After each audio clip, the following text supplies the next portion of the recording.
ఈరోజు ఇక్కడ కాముని చెరువు మూసాపేట ఏరియాలో ఇక్కడికి హైడ్రా బృందమును అట్లానే హెచ్ఎండి అధికారులు ఇంకా ఇతర అధికారులు అందరూ కూడా ఇక్కడ స్థానిక రిక్వెస్ట్ల మీద ఈ చెరువు ఎంక్రోచ్ అవుతుందనేటువంటి ఒక కంప్లైంట్ మీద మేము ఇక్కడికి రావడం జరిగింది. సో ఇక్కడంతా కూడా చూసాము. హెచ్ఎండి ఈ కాముని చెరువును కూడా డెవలప్ చేస్తున్నారు.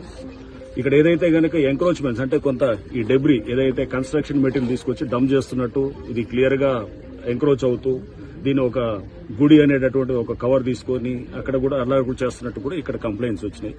సో ఇక్కడ స్థానికులు కూడా చెప్పాం, గతంలో అంటే ఇంతకుముందు ఆల్రెడీ కట్టినటువంటి ఇల్లులు ఏవైనా ఉన్నా వాటిల్ని ఎటువంటి పరిస్థితుల్లో హైడ్రా టచ్ చేయదు. కానీ ఇక మీద అంటే హైడ్రా ఫామ్ అయింది జూలైలో, ఆ తర్వాత గనక ఏమైనా స్ట్రక్చర్స్ వస్తుంటే గనక వాటిల్ని ఖచ్చితంగా వాటిల్ని డిమాలిష్ చేయడం జరుగుతుంది. చెరువు ఎఫ్టీఎల్లోకి వచ్చి కడుతున్నటువంటివి కానీ ఇప్పుడు ఏదైతే గనక ఆల్రెడీ పర్మిషన్ లేకుండా ఉన్న వాటి గతంలో పర్మిషన్ తీసుకుని ఏమన్నా పాత డేట్స్ తోటి కడుతుంటే గనక ఓకే, దట్ ఈస్ యాక్సెప్టెడ్. కానీ బట్ ఇప్పుడు పర్మిషన్ లేకుండా వచ్చేటువంటి ఇక్కడ పర్మిషన్స్ కూడా ఇక మీద అంటే హైడ్రా ఫార్మేషన్ తర్వాత వచ్చే పర్మిషన్స్ కూడా అది వస్తే కూడా దాని మీద కూడా మేము చెక్ చేస్తాం.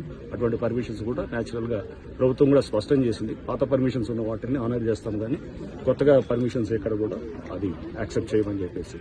సో ప్రభుత్వ పాలసీకి అనుగుణంగా ఈ చెరువులను కాపాడే దీంట్లో మేము డెఫినెట్ గా ఎఫ్టీఎల్ అట్లానే ఎంక్రోచ్మెంట్స్ కాపాడే దిశగా హైడ్రా పనిచేస్తుంది. అండ్ దీంట్లో ముఖ్యంగా ఈ ఎవరైతే పేదవాళ్ళు ఉన్నారో లేకపోతే చిన్నవాళ్ళందరూ కూడా ఆక్యుపై చేస్తున్నారో వాళ్ళని ఎటువంటి పరిస్థితుల్లో డిస్టర్బ్ చేయడం కూడా వాళ్ళకి చెప్పడం జరిగింది. సో దీంట్లో ఎవడన్నా వచ్చి రేపు తప్పుడు ప్రచారం చేసి మీ ఇల్లులంతా కూడా కూలుస్తారంటే దయచేసి నమ్మొద్దని కూడా నేను చెప్తున్నాను. ఆల్రెడీ మీరు ఎప్పుడో కట్టుకునే ఇల్లులు అవి అనాథరైజ్ అయినా ఆథరైజ్ అయినా పర్మిషన్ ఉన్నా పర్మిషన్ లేకున్నా కానీ వాటిని కూలగొట్టగలం. గతంలో కేసులు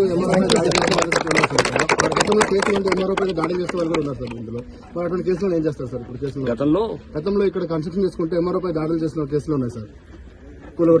కేసులు బట్టి వాళ్ళు పోతారు. అప్పుడు కేసులు ఉంటే ఆ కేసులు ఎప్పుడు వాళ్ళ మీద కేసులు పెట్టుకుంటారు సార్. లేకపోతే ఆ కేసులు బట్టి ఉంటుంది. గతంలో చేసిన దానికి అప్పుడు గతంలో ఏదైతే కేసు పెట్టారో అది చట్టపరంగా యాక్షన్ ఉంటుంది.